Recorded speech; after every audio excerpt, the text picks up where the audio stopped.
ミルク。はい。すんごい警戒してる。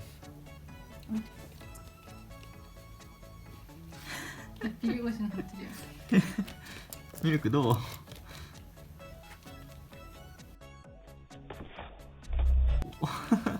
猫みたいやな、ほんまに。ちょいちょいってしてな。肩？ミルクも撮影側やからな。どう私。今のさっきのシーン見たいんです。もうちょっと寄りでお願いします。い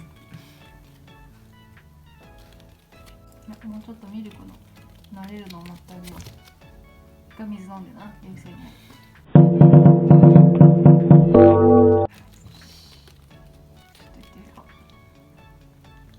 お、コロコロしてん。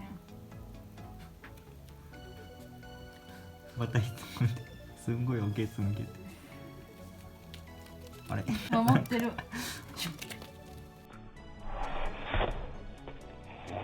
あ取られるのは嫌やな。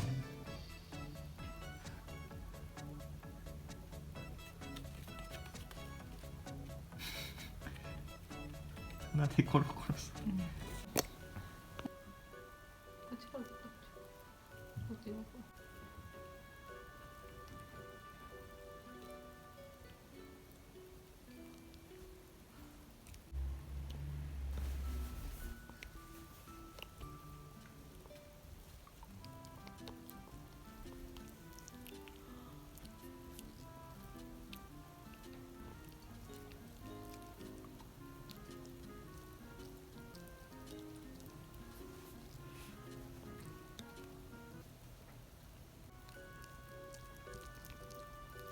目が必死になってる。